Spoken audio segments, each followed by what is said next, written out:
What to expect when having a chest port placed. A chest port is a medical device about the size of a quarter that is placed under the skin and connected to one of the main veins in your chest. A chest port provides easy IV or intravenous access, which means it provides a direct, reliable route to your bloodstream. A chest port is used to give medications, including chemotherapy or antibiotics, and to draw or transfuse blood. It's helpful to have because you don't have to pierce the skin in a different place each time. Instead, needles can be inserted into a self-sealing rubber cap on the port. This short video shows what to expect when having a chest port placed. We'll go over what happens before, during, and after the procedure, and we'll introduce you to the members of the team that will care for you.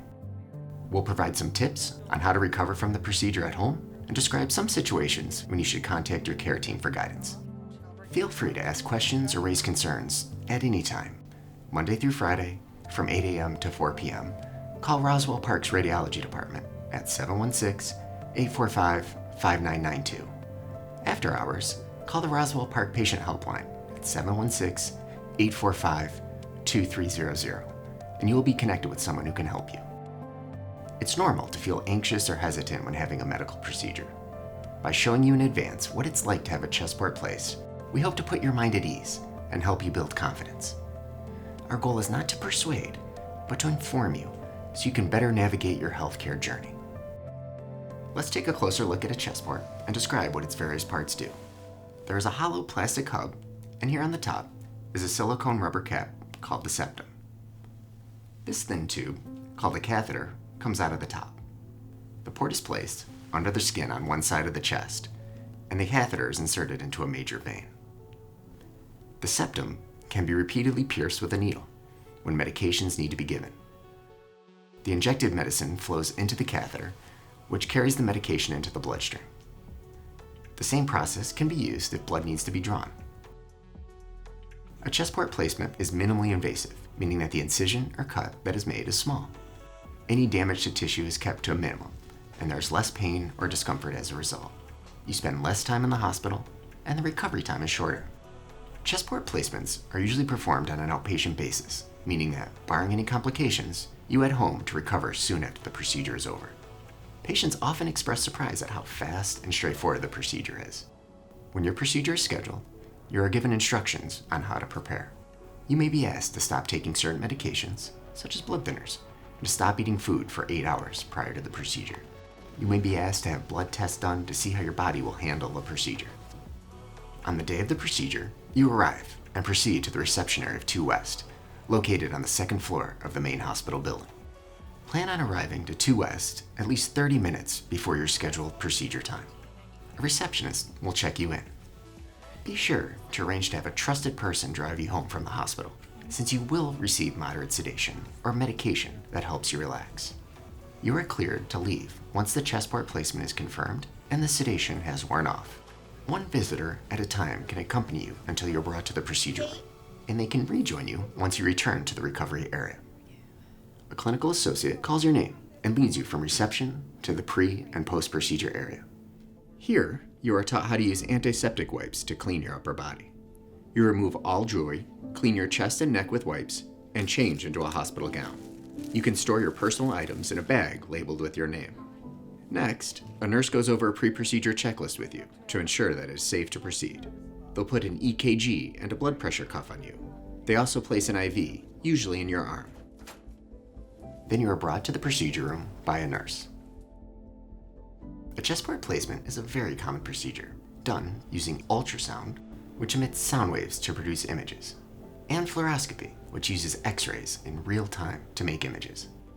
Because the chest port placement procedure can be seen live on screen, the interventional radiologist can be precise and efficient and can avoid complications. Also in the procedure room are 2 technologists and a procedure nurse. They will all introduce themselves to you, and you can ask them questions or request assistance at any time. You lie on your back and you remain awake and able to talk with the care team throughout the procedure.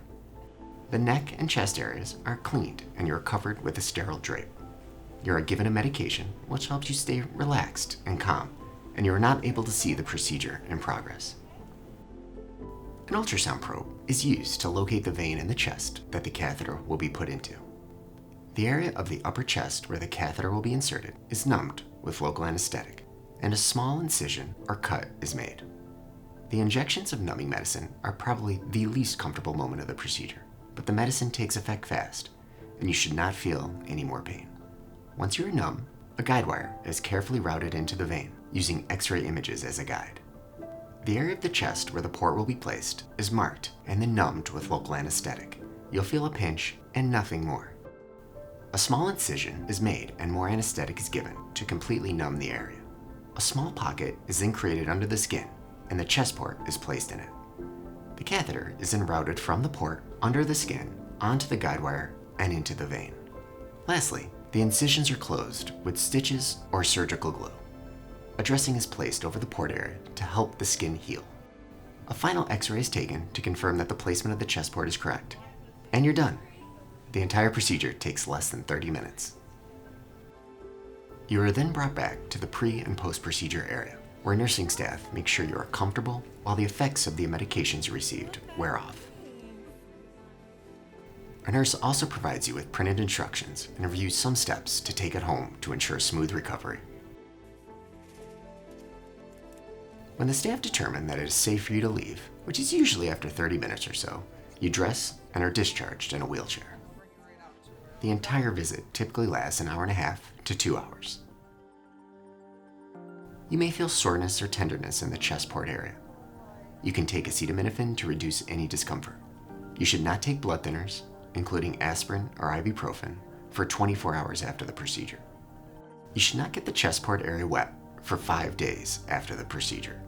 When bathing, you can cover the dressing tightly with plastic wrap to keep it as dry as possible. After 5 days, you can bathe or shower as usual.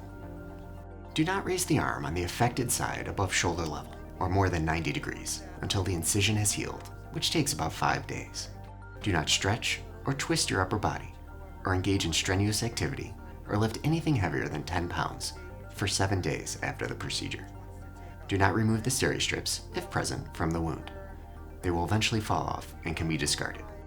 Also, take care to not place too much pressure directly on the port area and use caution with seatbelts to avoid bruising. You should routinely examine the port area to make sure it is looking healthy, especially during the period when the skin is healing. Call your care team right away if you notice any of the following signs or symptoms. If there is yellow, green, or bloody discharge from the incision site.